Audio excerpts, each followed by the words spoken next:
اب میرے بھائیوں سب ٹاپک نمبر 6 وہ ہے رمضان کے روزوں کی سحری اور افطاری سے متعلق فقہی احکام و مسائل. یہ بہت کرٹیکل ہیں.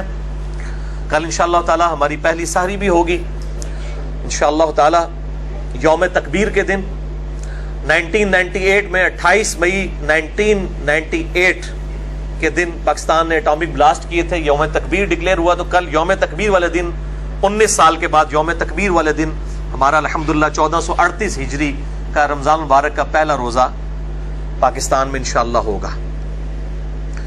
تو یہ سحری اور افطاری کے فقہی احکام و مسائل. یہ عموماً فقہ کا لفظ جب بولا جاتا ہے تو اس سے مراد کوئی فقہ الاحناف یا فقہ حنفی نہیں ہوتا, بلکہ یہ فقہ الاسلام ہے. فقہ عربی میں کہتے ہیں ٹرو انڈرسٹینڈنگ کو, سمجھ بوجھ کو, کسی بات کو صحیح طریقے سے اس کی تہ تک پہنچنے کو. اسی کانٹیکسٹ میں بخاری اور مسلم دونوں میں حدیث موجود ہے, اور مشکات میں اس کا نمبر ہے 200. حضرت معاویہ ابن ابی سفیان رضی اللہ تعالیٰ عنہ روایت کرتے ہیں کہ آپ صلی اللہ علیہ وآلہ وسلم نے فرمایا, اللہ تعالیٰ جس کے ساتھ بھلائی کا ارادہ فرماتا ہے اسے دین کی فقہ عطا فرما دیتا ہے, دین کی سمجھ عطا فرما دیتا ہے. اور ساتھ ہی فرمایا وَإِنَّمَا أَنَا قَاسِمٌ وَاللَّهُ يُعْطِي, اور میں تو صرف تقسیم کرنے والا ہوں, عطا فرمانے والی ذات تو اللہ کی ہے. یعنی یہ علم دین ہے, سمجھ بوجھ اللہ تعالیٰ کی طرف سے ہے, اور میں جو لوگوں میں ڈسٹریبیوٹ کر رہا ہوں دین کا نالج تو اللہ کی عطا سے کر رہا ہوں. تو یہ اسی پر امام بخاری نے باب بھی باندھا ہے کہ اللہ تعالیٰ جس کے ساتھ بھلائی کا ارادہ فرماتا ہے اسے دین کی سمجھ عطا فرما دیتا ہے. اور یہی وہ آدھا ٹکڑا ہے جس کو بیان کرتے ہیں کہ آپ صلی اللہ علیہ وسلم رزق بھی تقسیم کر رہے ہیں, لوگوں کو اولاد بھی دے رہے ہیں, اور وہ کہتے ہیں دیکھیں جی یہ حدیث ہے کہ اللہ تعالیٰ دیتا ہے میں تقسیم کرنے والا ہوں. یہ دین کے کانٹیکسٹ میں بات ہو رہی ہے. اس حوالے سے میرا ایک پورا الگ سے ایک کلپ بھی چڑھا ہوا ہے بڑا ڈیٹیل, جسے شوق ہو تو وہ یوٹیوب پہ دیکھ سکتا ہے. سحری اور افطاری سے متعلق یہ جو فقہی احکام و مسائل ہیں ان کو ڈیڈکٹ کرنے کے لیے میں کل 17 صحیح الاسناد احادیث ڈسکس کروں گا. اور یہ میں نے 17 کا عدد لیا ہے کہ اہل سنت اور اہل تشیع کا اجماع ہے دن رات میں فرض نمازوں کی تعداد, جو رکعتوں کی تعداد ہے وہ 17 ہے. فجر کے 2 فرض, ظہر 4, عصر 4, مغرب 3 اور عشاء کے 4. یہ 17 حدیث کل 3 ٹاپکس کے اندر ڈسکس ہوں گی. پہلی 7 احادیث جو ہے وہ سحری سے متعلق, اگلی 5 افطار سے متعلق, اور اس سے اگلی 5 جو ہے وہ پرٹیکولرلی افطاری کا جو ٹائم کا اختلاف ہے سنی اور شیعہ کا, اس پہ میں انشاءاللہ حق بات جو ہے وہ بیان کروں گا. یہ 17 احادیث ایک انٹلیکچوئل ترتیب کے ساتھ میں نے جمع کی ہیں. ان تمام احادیث کے نمبرز انشاءاللہ میں پرائمری کتاب سے نہیں بلکہ سیکنڈری کتاب جو ہے مشکات المصابیح, جسے میں نے ڈکلیئر کیا ہے مشکات از دا انسائکلوپیڈیا آف حدیث, اہل سنت کی مین سٹریم کی کل کم از کم 13 کتابوں کے یہ نوٹس ہیں. بخاری, مسلم, جامع ترمذی, سنن ابی داؤد, نسائی, ابن ماجہ, الموطا امام مالک, مسند احمد, اور المستدرک للحاکم, سنن الکبری البیہقی, اور باقی کتابوں میں سے یہ نوٹس ہیں 6294 احادیث, 6294 احادیث. 3 PDF ہماری ویب سائٹ اہل سنت پاک .com پر شیخ زبیر لیزئی رحمہ اللہ تعالیٰ کی تحقیق اور تحکیم کے ساتھ اور تخریج کے ساتھ موجود ہیں. جسے شوق ہو تو وہ ڈاؤن لوڈ کرے. اس میں اس کے نمبرز کے تحت فٹ نوٹ پہ آپ کو پرائمری کتابوں کے نمبر بھی اور ان پہ حکم لگے ہوئے بھی انشاءاللہ تعالی مل جائیں گے. تو یہ میں مشکات پہ میں نے الگ سے لیکچر بھی دیا ہے, مسئلہ نمبر 111B مشکات المصابیح کا مکمل تعارف, وہ ضرور دیکھیں. پہلی حدیث بخاری اور مسلم دونوں میں موجود ہے, مشکات میں 1982. آپ صلی اللہ علیہ وآلہ وسلم نے فرمایا سحری کھایا کرو, سحری کے کھانے میں برکت ہے. یعنی سحری کو ترغیب دلائی گئی ہے کہ اس کو کھانا ہے. یہ اکثر لوگ 8 پیرا روزہ رکھ لیتے ہیں بغیر سحری کو اور بڑا فخریہ بتاتے ہیں, جبکہ یہ فخریہ چیز نہیں, یہ تو چھپانی چاہیے. سحری کھا کر روزہ رکھنا یہ برکت کا باعث ہے, اور آپ صلی اللہ علیہ وآلہ وسلم نے اس کی ترغیب دلائی ہے. اسی کانٹیکسٹ میں دوسری حدیث ہے صحیح مسلم کی مشکات میں 1983. آپ صلی اللہ علیہ وآلہ وسلم نے فرمایا ہمارے اور اہل کتاب کے روزوں میں فرق ہی سحری کھانے کا فرق ہے. یعنی یہود و نصارہ کی مخالفت کرنی ہے, وہ بغیر سحری کے روزہ رکھتے ہیں, تم سحری کھایا کرو. وہ رات کو ہی مطلب کھا پی لیتے ہیں, صبح کے وقت نہیں اٹھتے اور پھر اگلے دن اس طرح روزہ رکھتے ہیں ابھی بھی. اور جو مسلمان ہیں ان کے لیے سنت یہ ہے کہ وہ سحری کا اہتمام کریں گے, کیونکہ اہل کتاب کے روزوں میں اور ہمارے روزوں میں سحری کھانے کا فرق ہے. تو جان بوجھ کر سحری نہیں چھوڑنی چاہیے. اگر مجبوراً چھوٹ گئی اور کوئی شخص یہ سمجھتا ہے کہ میں بغیر سحری کے 8 پیرا روزہ رکھ سکتا ہوں تو وہ رکھ لے, لیکن اگر اس کو بعد میں احساس ہوتا ہے کہ میں روزہ نہیں نبھا سک رہا تو روزہ توڑ دے, اس پہ کوئی گناہ نہیں ہے, کفارہ نہیں ہے, ایک روزے کی قضا کر لے گا. اگر کسی کی سحری رہ گئی ہے اور اسے یہ یقین ہے کہ میں روزہ نہیں رکھ سکتا, روزہ نہ رکھے, اس دن چھوڑ دے. اب اللہ تعالیٰ کی طرف سے کیٹاسٹرافک کنڈیشن آئی ہے, وہ ایک روزے کی بعد میں قضا دے دے. اور اگر رکھ بھی لیا ہے اور بعد میں احساس ہوا کہ نہیں نبھے گا تو روزہ توڑ سکتا ہے, اس میں گناہ بھی کوئی نہیں ہے, کفارہ بھی کوئی نہیں, ایک روزہ قضا کر لے گا. اور اس پہ ایک ایکسیپشن ہے, آپ صلی اللہ علیہ وآلہ وسلم کے حوالے سے بخاری اور مسلم میں حدیث موجود ہے اور مشکات میں اس کا نمبر ہے 1986 کہ آپ صلی اللہ علیہ وسلم وصال کے روزے رکھا کرتے تھے, بغیر افطار کیے اگلے دن کا روزہ اور پھر اگلے دن کا روزہ, اس طریقے سے مسلسل کئی دن کے روزے رکھتے تھے. بعض اصحاب نے آپ کی سنت کی پیروی میں روزہ رکھا تو ظاہر ہے وہ پھر مسجد میں بے ہوش ہونا شروع ہو گئے, تو آپ صلی اللہ علیہ وآلہ وسلم نے ان کو ڈانٹا اور آپ نے فرمایا ایکم مثلی, تم میں سے میری مثل کوئی کون ہو سکتا ہے, میں رات کے وقت میرا رب مجھے کھلا بھی دیتا ہے پلا بھی دیتا ہے. تو آپ صلی اللہ علیہ وسلم کی خصوصیت ہے کہ آپ مسلسل افطار کیے بغیر روزے رکھ لیا کرتے تھے. یہ آپ صلی اللہ علیہ وآلہ وسلم کی خصوصیت ہے, امت میں کسی کو اجازت نہیں. ان کو کہتے ہیں وصال کے روزے, وصل کہتے ہیں نا ملنے کو, یعنی روزے ملاتے جائیں, یہ آپ صلی اللہ علیہ وآلہ وسلم کی خصوصیت ہے. تو آپ نے فرمایا ایکم مثلی, تم میں سے کون میری مثل ہو سکتا ہے. کسی صحابی نے نہیں کہا کہ قل انما انا بشر مثلکم, اے نبی تم فرما دو کہ میں انسان ہونے میں تمہاری طرح ہوں. صحابہ کو یہ بات پتا تھی کہ یہ مثل کے اعتبار سے ایز اے اسپیشیز بات نہیں ہو رہی, بلکہ آپ کے مرتبے کی بات ہو رہی ہے, اور آپ کا مثل واقعی کوئی نہیں ہو سکتا. تو یہ دو ایکسٹریم ہیں, ایک طرف اہل حدیث علماء ہیں بعض, وہ ہر بات کے اوپر جو ہے وہ قل انما انا بشر مثلکم کے تحت کوئی ایکسٹریم رزلٹ نکالتے ہیں. دوسری طرف جو ہے وہ بریلوی ہیں اور وہ مطلب اس آیت کو پڑھنے کو آپ صلی اللہ علیہ وآلہ وسلم کی توہین سمجھتے ہیں. دونوں ایکسٹریم کے اوپر ہیں. درمیان کا راستہ یہ ہے کہ آپ صلی اللہ علیہ وآلہ وسلم کے مرتبے میں کوئی مثل میں نہیں ہے, لیکن جو سپیشیز ہے آپ انسان ہیں, انسان ہونے کے اعتبار سے آپ صلی اللہ علیہ وآلہ وسلم کی مثل باقی انسان ہے, لیکن مرتبے کی بات نہیں ہے. مرتبے میں تو انسانیت کو ناز ہے آپ صلی اللہ علیہ وآلہ وسلم کی مبارک ذات پہ. تیسری حدیث سنن ابی داؤد میں ہے, مشکات میں 1998. آپ صلی اللہ علیہ وآلہ وسلم نے فرمایا مؤمن کی بہترین سحری کھجور کھانا ہے. یہ کھجور صرف افطاری کے لیے نہیں ہے, سحری کے لیے بھی ہے سنت, اور بلکہ اس کے اندر بڑی طاقت ہے.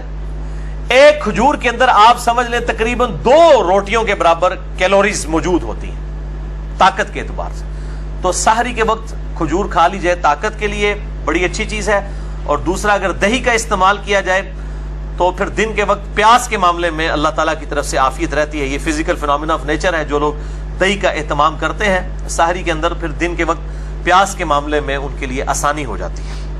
چوتھی حدیث سنن نسائی میں ہے موقوفاً سیدہ حفصہ رضی اللہ تعالی عنہا سے, یعنی ان کا قول ہے. مشکات میں 1987 حدیث کے فٹ نوٹ کے اوپر شیخ زبیر لیزئی صاحب نے اس کی تحکیم کی ہوئی ہے کہ سیدہ حفصہ کہتی ہیں جو شخص طلوع فجر سے پہلے روزے کی نیت نہ کر سکے یا نیت نہ کرے تو اس کا کوئی روزہ نہیں ہے. یہ رمضان کے روزے کی بات ہے. اگر فجر کا وقت شروع ہونے سے پہلے یعنی ختم سحری سے پہلے اس نے روزے کی نیت کی, یعنی رات کو ڈاواں ڈول تھا, شاید سفر پہ جانا تھا یا کوئی اور عذر تھا, اب وہ رات کو اس کو کلیئر نہیں تھا میں روزہ رکھوں گا یا نہیں رکھوں گا, تو اب اسے فجر کا وقت شروع ہونے سے پہلے نیت کرنی ہوگی. ویسے تو ہم رات کو جو سوتے ہیں وہ ہماری نیت ہوتی ہے, وہ یہ نہیں ہے کہ کوئی آپ نے کوئی زبان سے نیت کرنی ہوتی ہے, دل کے ارادے کا نام ہے. نیت کے بغیر تو کوئی کام بھی نہیں ہوگا. بخاری اور مسلم کی متفق علیہ حدیث ہے, بخاری کی پہلی حدیث یہی ہے اور مشکات کی بھی پہلی حدیث یہی ہے, انما الاعمال بالنیات, اعمال کا دار و مدار نیتوں پر ہے. لیکن نیت زبان سے نہیں کرنی ہوتی. جب ہم وضو کرنے لگتے ہیں تو کیا زبان سے نیت کرتا ہوں, نیت کرتا ہوں اس وضو کی خاص واسطے نماز عشاء کے, نہیں, دل کا ارادے کا نام ہوتا ہے. تو نیت دل کے ارادے کا نام ہے. اور یہ جو دعا جو ہے وہ نیت کی مشہور ہے, یہ بالکل جعلی جھوٹی فیبریکیٹڈ ہے. وَبِصَوْمِ غَدٍ نَوَيْتُ مِنْ شَهْرِ رمضان, میں رمضان کے کل کے روزے کی نیت کرتا ہوں. کل کا روزہ کیا, وہ روزہ تو آج کا ہوتا ہے, کیونکہ رمضان کے اندر تو مغرب کے بعد سے ہی جو ہے وہ دن شروع ہو جاتا ہے. ابھی دیکھیں آج شعبان کی 30ویں تھی لیکن ہم نے قیام اللیل کیا ہے کیونکہ رات رمضان کی مغرب کے بعد شروع ہو چکی ہے. کل انشاءاللہ تعالی پہلا روزہ ہے. تو وہ بالکل جعلی دعا ہے, بالکل ثابت نہیں, کسی ضعیف روایت میں موجود نہیں ہے.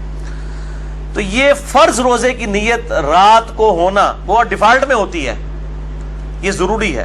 ہاں اس شخص کے لیے جو اب ڈاواں ڈول ہے میں کل سفر پہ جاؤں گا یا نہیں جاؤں گا, پھر اس کو فجر سے پہلے ذہن میں نیت کو حاضر کرنا ہوگا. البتہ نفلی روزے کی نیت کا کوئی نہیں ہے مسئلہ. نفلی روزے کی نیت آپ ظہر سے پہلے بھی, زوال آفتاب سے پہلے بھی کر سکتے ہیں.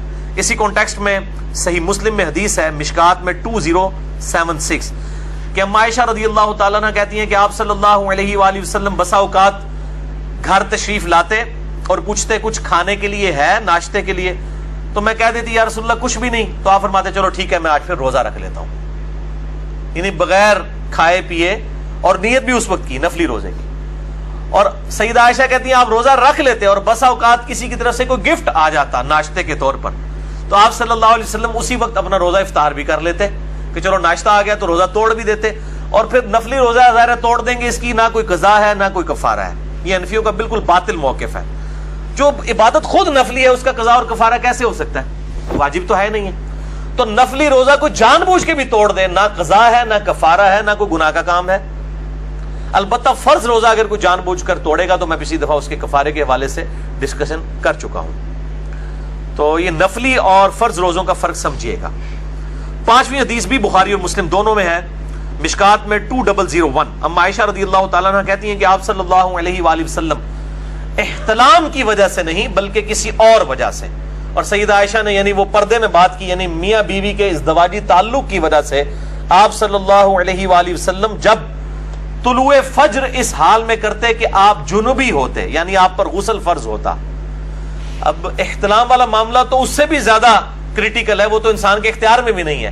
آپ صلی اللہ علیہ وآلہ وسلم اپنی بیویوں سے ازدواجی تعلق کی وجہ سے, یعنی پری پلانڈ, آپ کو پتا بھی ہوتا کہ میرے پہ غسل فرض ہے, آپ رات کو غسل کر کے نہ سوتے بلکہ اسی طریقے سے سو جاتے, اور صبح اس حالت میں اٹھتے کہ آپ جنبی ہوتے اور ختم سحری بھی ہو چکا ہوتا, یعنی طلوع فجر بھی, یعنی آپ نے سحری بھی نہیں کی ہے اور غسل بھی نہیں اتارا ہوا, تو آپ صلی اللہ علیہ وسلم اسی حال میں روزہ رکھ لیا کرتے. یعنی روزہ رکھنے کے لیے جنبی شخص کا غسل اتارنا ضروری نہیں ہے, بغیر غسل اتارے بھی وہ سحری کھا کے روزہ رکھ سکتا ہے. فجر کا وقت داخل ہونے کے بعد غسل کر لے, یا اگر فجر کا وقت داخل ہونے کے بعد اٹھا ہے تو 8 پیرا روزہ رکھنا چاہ رہا ہے تو بعد میں غسل اتار لے, جس طرح آپ صلی اللہ علیہ وآلہ وسلم کے کیس میں ہوا. اور یہ بڑی ڈیٹیل حدیث بخاری اور مسلم میں ہے کہ حضرت ابو ہریرہ یہ فتویٰ دیا کرتے تھے کہ جس پہ غسل فرض ہو جب تک غسل نہیں اتارے گا وہ شخص روزہ نہیں رکھ سکتا. تو اس کے جواب میں اما عائشہ نے جب یہ حدیث سنائی تو سیدنا ابو ہریرہ نے اپنے فتوے سے رجوع کیا. اب حضرت ابو ہریرہ رضی اللہ تعالیٰ عنہ آپ صلی اللہ علیہ وآلہ وسلم کی وفات کے 30 سال تک بعد میں بھی یہ غلط فتویٰ دیا کرتے تھے, اور جب سیدہ عائشہ سے ان کو یہ بات پتہ چلی تو انہوں نے رجوع کیا. تو اگر امام ابو ہریرہ سے کوئی حدیث چھپی رہ سکتی ہے جو سب سے بڑے محدث ہیں, تو امام حنیفہ سے بھی کوئی حدیث چھپی رہ سکتی ہے. کہتے نہیں امام حنیفہ کو میں غلطی لگ گئی, بھائی حضرت ابو ہریرہ جو سب سے زیادہ حدیثیں روایت کرنے والے ہیں ان تک حدیث نہیں پہنچی. وہ یہ فتویٰ دیتے تھے کہ جس پہ غسل فرض ہو وہ بغیر غسل اتارے روزہ نہیں رکھ سکتا, تو اور کسی کو غلطی کیا نہیں لگ سکتی, بڑے سے بڑے شخص کو بھی غلطی لگ سکتی ہے. اور امام مالک کا جو قول ہے کہ آپ صلی اللہ علیہ وآلہ وسلم کی قبر مبارک کی طرف اشارہ کر کے کہتے تھے کہ اس صاحب قبر کے علاوہ کوئی روئے ارض پہ ایسا شخص نہیں ہے کہ جس کی ہر بات مقبول ہو, سوائے ان کی ہر بات مقبول ہے, کوئی مردود نہیں. اور پھر فرمایا کرتے ہیں ان کے علاوہ کوئی ایسا شخص نہیں ہے کہ جس کے ساتھ اختلاف نہ کیا جا سکے, ہر شخص سے اختلاف ہو سکتا ہے سوائے آپ صلی اللہ علیہ وآلہ وسلم کے. 6ٹھی حدیث بھی بخاری اور مسلم دونوں میں ہے, مشکات میں 680. سیدنا بلال رضی اللہ تعالیٰ عنہ طلوع فجر سے پہلے اذان دیا کرتے تھے رات کے وقت میں. تو آپ صلی اللہ علیہ وآلہ وسلم نے اپنے اصحاب سے فرمایا کہ بلال طلوع فجر یعنی جو ختم سحری ہے اس سے پہلے اذان دیتا ہے. بلال کی اذان تمہیں کھانے پینے سے نہ روکے, یعنی وہ لوگوں کو اٹھانے کے لیے اذان دیا کرتے تھے. عرب میں اب بھی ہوتی ہے یہاں پر بھی اہل حدیث حضرات دیتے ہیں اذان، یعنی صبح کاذب کے وقت میں، صبح صادق سے پہلے اذان دیا کرتے تھے. تو فرمایا کہ اس کی اذان تمہیں کھانے پینے سے نہ روکے جب تک ابن ام مکتوم اذان نہ دیں، سحری کھاتے رہو. اور راوی کہتے ہیں ابن ام مکتوم نابینا صحابی تھے، جب تک ان کو کوئی بتاتا نہیں تھا کہ فجر کا وقت داخل ہو چکا ہے تو وہ اذان نہیں دیتے تھے. ان کی ذمہ داری تھی کہ وہ اذان دیا کرتے تھے فجر کا وقت داخل ہوتے ہی، ختم سحری. یہ آج کل کی اذانوں پہ نہ جائیے گا، بعض کا اذانیں 5 منٹ لیٹ ہو جاتی ہیں. آج کل گھڑی کا اعتبار ہوگا، جو ختم سحری کا ٹائم ہے گھڑی کو فالو کریں، اذانوں پہ نہ رہیں. اذانوں کا تو کوئی پتہ نہیں کس وقت اذان ہو سکتا ہے لیٹ ہو جائے، ہو سکتا ہے جلدی ہو جائے. لوگ اتنا اہتمام نہیں کرتے. تو آپ صلی اللہ علیہ وآلہ وسلم نے فرمایا کہ جب تک ختم سحری نہ ہو اس وقت کھاتے پیتے رہو. اسی کانٹیکس میں صحیح مسلم میں ایک حدیث ہے، جامع ترمذی میں بھی اور مشکات میں ہے 681، کہ آپ صلی اللہ علیہ وسلم نے فرمایا اذان بلال یعنی صبح کاذب کے وقت جو اذان دیتے ہیں تمہیں سحری کھانے سے نہ روکے، لیکن جب روشنی افق پر پھیل جائے یعنی صبح صادق ہو جائے، وہ ٹیولائٹ سا جو ظاہر ہوتا ہے، تو کھانے پینے سے رک جاؤ. یعنی جب ختم سحری کا وقت ہو، طلوع فجر ہو، فجر کا وقت شروع ہو جائے تو پھر کھانے پینے سے رک جاؤ. اسی کانٹیکس میں قرآن حکیم میں آیت ہم پہلے ڈسکس کر چکے، سورۃ البقرہ آیت نمبر 187، وَكُلُوا وَاشْرَبُوا حَتَّى يَتَبَيَّنَ لَكُمُ الْخَيْطُ الْأَبْيَضُ مِنَ الْخَيْطِ الْأَسْوَدِ، اور کھاؤ اور پیو یہاں تک کہ صبح کا جو فجر کے وقت، من الفجر، فجر کے وقت رات کا جو سیاہ ڈھورا ہے وہ صبح کے سفید ڈورے سے ممتاز نہ ہو جائے. یعنی نیچے سفیدی نظر آتی ہے اور اوپر رات کا سیاہ ڈورا، جب یہ بالکل واضح ہو جائے اس وقت صبح صادق یعنی ختم سحری اور طلوع فجر ہو جائے گا، کھانا پینا اس وقت روک دو. 7ویں حدیث سنن ابی داؤد میں ہے، مشکات میں 1988، آپ صلی اللہ علیہ وآلہ وسلم نے فرمایا، یہ بہت کریٹیکل حدیث ہے، اس سے بڑے لوگوں نے غلط رزلٹ نکالے ہیں. آپ صلی اللہ علیہ وآلہ وسلم نے فرمایا جب تم میں سے کوئی اذان فجر سنے اور کھانے پینے کا برتن اس کے ہاتھ میں ہو تو وہ اپنی ضرورت پوری کر کے اس کو نیچے رکھے. اس پہ امام ابو داؤد نے باب باندھا ہے کہ برتن ہاتھ میں ہو اور انسان اذان سنے تو اس وقت کیا کرے. یعنی اگر کھا پی رہا تھا اور اسی دوران اذان شروع ہوئی، اس اذان سے مراد ہے کہ ختم سحری ہوگی،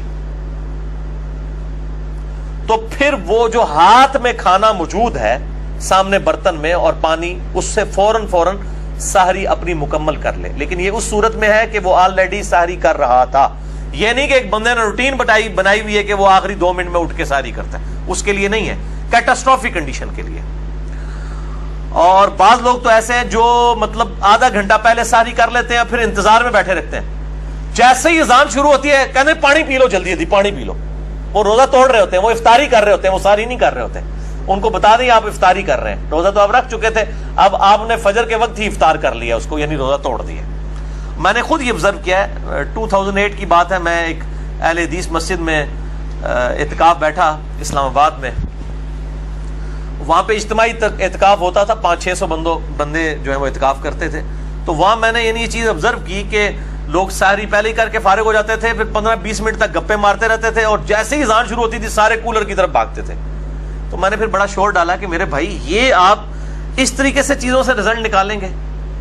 یہ تو اسی طریقے سے جیسے بخاری اور مسلم میں حدیث ہے، ایک شخص نے رکوع کی حالت میں آ کے آپ صلی اللہ علیہ وآلہ وسلم کے ساتھ جماعت میں شامل ہوا، چونکہ آپ کو پیچھے بھی نظر آتا تھا، آپ نے دیکھ لیا. آپ نے اسے فرمایا آندہ ایسے نہ کرنا کہ تم رکوع میں ہی شامل ہوتے ہوئے چلتے ہوئے آئے ہو. تو اب آپ صلی اللہ علیہ وآلہ وسلم ایک چیز سے منع فرما دے اور ایک بندہ اس کی روٹین بنا لے اور پھر کہ جی رکوع میں رکعت مل جاتی ہے، اتنا غلط رزلٹ نکال لے. یہ بالکل اسی طریقے سے غلط رزلٹ نکالا ہوا ہے. یہ تو ہے اگر کوئی کھا پی رہا تھا اس دوران اذان شروع ہو گئی تو اب اس کو اجازت ہے کہ وہ اس کو کنٹینیو کرے. اور اس میں سحری اور افطاری کے لیے صرف ٹائم اور گھڑی کا اعتبار کیا جائے. گھڑی سٹینڈرڈ ٹائم ہونی چاہیے، اس کو فالو کریں. اور عموماً مؤذن حضرات جو ہیں وہ ان چیزوں کا اہتمام نہیں کرتے. اور آج کل تو ہمارے پاس مسلم پرو جو ہے وہ اینڈرائڈ ایپ موجود ہے اور اس طریقے سے سلاٹ ٹائم کے نام کا سافٹ ویئر اور چیزیں موجود ہیں، اس سے ٹائم جو ہے اس کو دے کے سٹینڈرڈ ٹائم کو فالو کریں. ٹائم ہو جائے آپ سحری ختم کر دیں، افطاری شروع کر سکتے ہیں جب مغرب کا وقت ہو جائے، اذان ہو یا نہ ہو. اذان کا اس سے کوئی تعلق نہیں. پہلے تو صرف اذان ہی ایک سورس تھا نا لوگوں کو مطلع کرنے کا. اب ہمارے پاس اس سے بھی ایک بہتر سورس ہے بالکل ٹائنیس ڈیٹیل تک. ہم اذان کے اوپر ریلائی نہیں کریں گے صرف کیونکہ اذان کی گارنٹی نہیں ہے کہ وہ ٹائم کو دیکھ کے دے رہے ہیں یا نہیں دے رہے ہیں, بد احتیاطی بھی ہو سکتی ہے اس حوالے سے. تو ایک ایکسٹریم پہ تو یہ لوگ ہیں جو یہ کھانے پینے والا معاملہ جو ہے وہ موقوف کر کے پھر اذان کے وقت پانی پی رہے ہوتے ہیں, اور دوسری ایکسٹریم پہ وہ لوگ ہیں جو اس فیسلٹی کو چھیننا چاہتے ہیں, خصوصاً ہمارے حنفی بھائی. وہ کہتے ہیں نہیں جی جناب جب ٹائم ختم سحری ہو گیا, چاہے ہاتھ میں بھی برتن تھا ادھر ہی نوالا آپ چھوڑ دیں گے, آپ اس کو مکمل نہیں کر سکتے. تو وہ بھی دوسری ایکسٹریم کے اوپر ہے, اور وہ کہتے ہیں یہ کیسے ہو سکتا ہے کہ اب ٹائم ہی ختم ہو گیا تو اب وہ کھانا پینا اب بھی جاری رکھا جائے. تو یہ میرے بھائیوں ٹرانزیشن پیریڈ ہے, یعنی انتقالی وقفہ ہے. یہ نہیں ہوتا کہ وہ آج جس طرح کل انشاءاللہ تعالی 3:20 کے اوپر اسلام آباد میں ختم سحری ہے, یہاں پہ 3:17 بنے گی, تو ایگزیکٹ 3:17 جب جہلم میں ہوئے ہیں تو ایگزیکٹ اس وقت کوئی ایسا بم پھٹا ہے اور جناب طلوع فجر ہو گئی ہے. وہ آہستہ آہستہ جو ہے وہ صبح کاذب جو ہے صبح صادق میں داخل ہونا شروع ہوتی ہے, یعنی ایک ٹرانزیشن پیریڈ ہوتا ہے. اور اگر وہ ایک دم بھی داخل ہو رہی ہے تب بھی کوئی ایشو نہیں ہے. اس کے سپورٹ میں ایک حدیث ہے جو بخاری اور مسلم دونوں میں موجود ہے, مشکات میں 601 ہے کہ آپ صلی اللہ علیہ وآلہ وسلم نے فرمایا جس نے سورج نکلنے سے پہلے فجر کی ایک رکعت پا لی اس نے فجر کی نماز پا لی, اور جس نے غروب آفتاب سے پہلے عصر کی ایک رکعت پا لی اس نے عصر کی نماز پا لی. یعنی اگر کوئی لیٹ ہو گیا تھا مجبوری کی وجہ سے, اور غروب آفتاب جس طرح کل اسلام آباد میں 7:10 پہ ہے, یہاں پہ 7:07 پہ, تو کوئی شخص 7:06 کے اوپر عصر کی نماز شروع کرتا ہے مجبوراً لیٹ ہونے کی وجہ سے, اور ایک رکعت اس نے غروب آفتاب کے وقت سے پہلے پا لی, اور باقی 3 رکعتیں اس کی مغرب کے وقت میں بھی ہوئی تو اس کی نماز ہو جائے گی. اسی طریقے سے فجر والا معاملہ بھی ہے. اب حنفی عصر والا مانتے ہیں, فجر والا نہیں مانتے. افتؤمنون ببعض الکتاب وتکفرون ببعض. حالانکہ ایک ہی حدیث میں ذکر ہے کہ جس نے طلوع آفتاب سے پہلے فجر کی ایک رکعت پا لی اس نے فجر کی نماز پا لی, اور جس نے غروب آفتاب سے پہلے عصر کی ایک رکعت پا لی اس نے عصر کی نماز پا لی. یہ دونوں ایک ہی حدیث میں موجود ہیں. وہ کہتے ہیں نہیں فجر کی نہیں ہوتی عصر کی ہو جاتی ہے, اور آگے پھر لاجکس دیتے ہیں جی عصر کا وقت چونکہ مغرب میں داخل ہو رہا ہوتا ہے تو مغرب خود نماز کا وقت ہے, اور دوسری طرف جو ہے وہ فجر کا وقت زوال کے وقت میں داخل ہو رہا ہوتا ہے مکروہ وقت میں, اس لیے وہاں پہ نہیں ہے. یہ جو لاجکس نکالتے ہیں نا ان کے لیے پھکی میرے پاس ہی ہے. ان سے یہ پوچھیں کہ پیشاب جو ہے یہ زیادہ ناپاک قطرہ ہے یا منی زیادہ ناپاک ہے, تو یہ کہیں گے جی پیشاب, کیونکہ منی تو انبیاء کی پیدائش کا سبب بھی ہے, تو پیشاب تو زیادہ نجس ہے.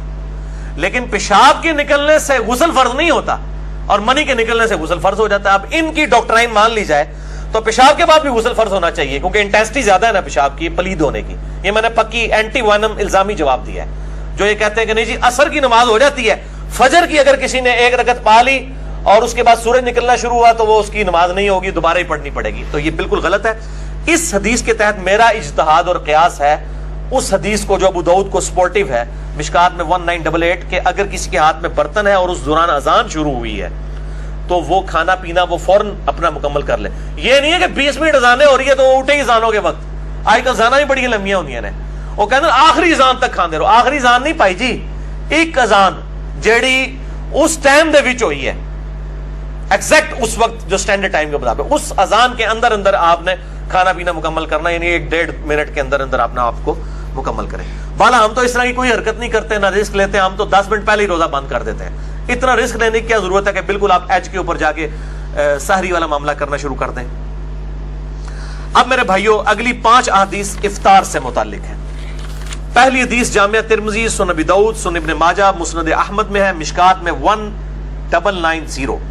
آپ صلی اللہ علیہ وسلم نے فرمایا جب تم میں سے کوئی افطار کرے تو کھجور سے کرے کہ وہ باعث برکت ہے, یعنی فوراً طاقت آ جاتی ہے, کیلوریز. اگر کھجور میسر نہ آئے تو پانی سے افطار کر لے, وہ باعث طہارت ہے, یعنی کھجور یا پانی. یہ بعض لوگوں نے کہا جی نمک نال بھی کر لے, اے بھی نہ ہوئے, کولوں لا لیندے نے چیزاں. بھائی نمک کا کدھر ذکر نہیں ہے, کھجور اور پانی کا ذکر ہے. دوسری حدیث جامعہ ترمذی اور سنن ابی داؤد میں ہے, مشکات میں 1991. آپ صلی اللہ علیہ وآلہ وسلم نماز مغرب سے پہلے چند تازہ کھجوروں کے ساتھ افطار کیا کرتے تھے. اگر کھجور نہ ہوتی تو آپ صلی اللہ علیہ وآلہ وسلم چند چھہارے کھا لیا کرتے. یہ چھہارے کھانا بھی سنت ہے, اور یہ جو بد دی جاتی ہے نکاح کے موقع پر یہ میٹھا تقسیم کرنا, یہ بھی سنت ہے. اگر چھہارے بھی نہ پاتے تو پانی کے چند گھونٹ پی کر آپ صلی اللہ علیہ وآلہ وسلم افطار فرما لیا کرتے. تو پانی سے بھی افطاری ہو جائے گی, یہ کوئی گناہ کا کام نہیں ہے. اکثر لوگ ضروری کھجور ہی تلاش کر رہے ہوتے ہیں, اگر کھجور نہیں ہے تو پانی کے ساتھ بھی روزہ افطار کرنا سنت ہے, یہ کوئی عیب والا معاملہ نہیں ہے. تیسری حدیث سنن ابی داؤد میں ہے, بڑی کریٹیکل ہے, میں اس کا نمبر بھی بتا دوں 2357 اور مشکات میں 1993 کہ آپ صلی اللہ علیہ وآلہ وسلم جب روزہ افطار کرتے تو آپ صلی اللہ علیہ وآلہ وسلم یہ دعا پڑھا کرتے, ذهب الظمأ وابتلت العروق وثبت الاجر انشاءاللہ. پیاس چلی گئی, رگیں تر ہو گئیں. یہ افطار کے بعد پڑھنا ہے جب رگ واقعی تر ہو جائے, پہلے نہیں. اور اللہ کے حضور انشاءاللہ ہمارا اجر پکا ہو گیا. تو یہ آپ صلی اللہ علیہ وآلہ وسلم دعا پڑھا کرتے تھے. مشکات میں اتنے الفاظ ہیں, ابو داؤد میں پوری حدیث ہے. سنن ابی داؤد 2357. وہ تابعی کہتے ہیں کہ عبداللہ بن عمر کو میں نے دو کام کرتے ہوئے دیکھا ہے. ایک تو وہ مطلقاً مٹھی کے بعد داڑھی کاٹا کرتے تھے, مطلقاً, کوئی حج عمرے کا ذکر نہیں. اور دوسرا افطار کے وقت یہ دعا پڑھا کرتے تھے اور کہتے تھے کہ نبی صلی اللہ علیہ وآلہ وسلم بھی افطار کے وقت یہ دعا پڑھتے تھے. داڑھی پہ میرا مسئلہ نمبر 33 ڈیٹیل کے ساتھ آپ دیکھ سکتے ہیں, اس حدیث کو میں نے بیان کیا وہاں پر بھی. ایک اور مشہور حدیث ہے لیکن پکی ضعیف ہے, مرسل روایت ہے, تابعی نے صحابی سے نہیں ڈائریکٹ نبی صلی اللہ علیہ وآلہ وسلم سے روایت بیان کی ہے. اس کو ہم کہتے ہیں مرسل, چھوٹا ہوا واسطہ, منقطع ہے. معاذ بن زہرہ تابعی سے کہ نبی صلی اللہ علیہ وآلہ وسلم دعا پڑھتے تھے اللہم لک صمت وعلی رزقک افطرت. لیکن یہ روایت مرسل ہے, چھوٹا ہوا واسطہ ہے, ضعیف روایت ہے, اور اس کو بھی خالص نہیں رہنے دیا ہے. پہلے روایت ہی جعلی تھی, اس میں بھی لوگوں نے اللہم انی لک صمت وبک آمنت وعلیک توکلت وعلی رزقک افطرت, اور ملاوٹ ہوئی, شاید بھی ملاوٹ پائی ہوئی ہے. یہ دعا ویسے ہی کمزور تھی اور بالکل چھوٹا ہوا واسطہ تھا, اور باقی جو ساتھ ملا دیا. اور پھر کہتے ہیں کہ کیا اس میں کون سے الفاظ غلط ہیں.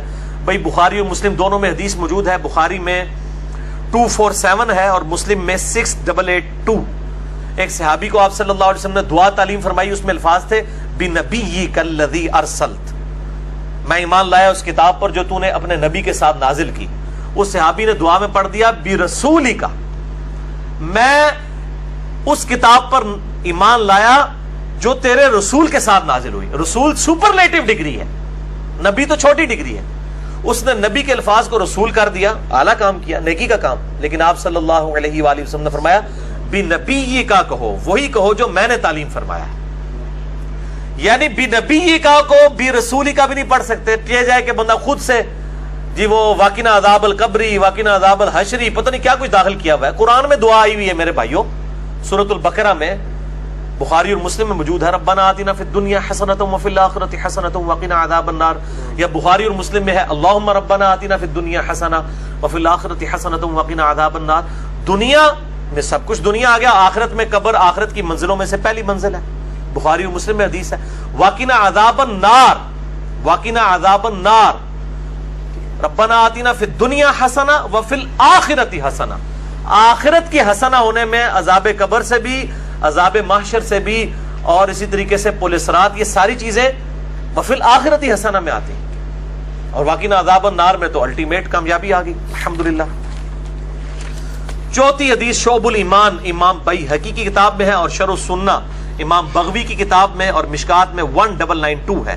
آپ صلی اللہ علیہ وآلہ وسلم نے فرمایا جو شخص کسی روزہ دار کا روزہ افطار کرائے یا کسی مجاہد کی تیاری کروائے تو اسے بھی اس روزہ دار اور مجاہد کے مثل ثواب دیا جائے گا الحمدللہ. اب یہ مجاہد کو مسلمانوں کا گلا نہ کاٹنے گیا ہو جو واقعی جہاد ہو, یہ اس کانٹیکسٹ میں ہے. پانچویں حدیث افطار کے وقت دعا کی قبولیت کے اعتبار سے جامعہ ترمذی اور سنن ابن ماجہ میں ہے, مشکات میں 2249. آپ صلی اللہ علیہ وآلہ وسلم نے فرمایا 3 لوگوں کی دعا قبول ہوتی ہے. نمبر 1 روزہ دار جب افطار کے وقت دعا کرتا ہے, افطاری کا وقت دعا کی قبولیت کا وقت ہے. نمبر 2 عادل بادشاہ کی دعا. نمبر 3 مظلوم کی دعا.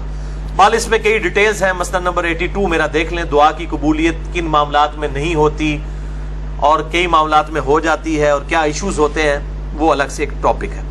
اسی کانٹیکسٹ میں ایک اور ضمناً حدیث ہے سنن ابن ماجہ میں 1753 کہ آپ صلی اللہ علیہ وآلہ وسلم نے فرمایا افطار کے وقت کی گئی دعا رد نہیں کی جاتی. وہ اس حدیث میں الفاظ تھے کہ دعا قبول ہوتی ہے، اس میں الفاظ ہیں دعا رد نہیں ہوتی. یہ مشکات میں نہیں ہے، میں نے اس لیے ابن ماجہ کا نمبر بتایا. اور اس حدیث کے راوی کہتے ہیں ابن ابی ملیکہ تابعی کہ عبداللہ بن عمر بن عاص یہ حدیث بیان کیا کرتے تھے اور افطار کے وقت وہ دعا کیا کرتے تھے، اللہم انی اسألک برحمتک التی وسعت کل شیء ان تغفر لی. اے اللہ میں تجھ سے تیری رحمت کا سوال کرتا ہوں، وہ رحمت جو ہر چیز کو گھیرے ہوئے ہے، کہ میری مغفرت فرما دے. اس کے علاوہ بھی دعائیں کر سکتے ہیں. ربنا آتنا فی الدنیا والی دعا کر لیں. صبح شام کے اذکار کے لیے آئیڈیل وقت ہے. شام کے اذکار کا آئیڈیل وقت غروب آفتاب سے پہلے ہے، کیونکہ وہ شام کے اذکار ہیں، رات کے اذکار نہیں ہے، شام کے اذکار ہیں. تو سب سے بہتر وقت وہ ہے کہ آپ مغرب اور عصر کے درمیان اور مغرب سے جسٹ پہلے افطار کے وقت صبح شام کے اذکار، وہ بلو کارڈ جو ہمارا ہے وہ کریں.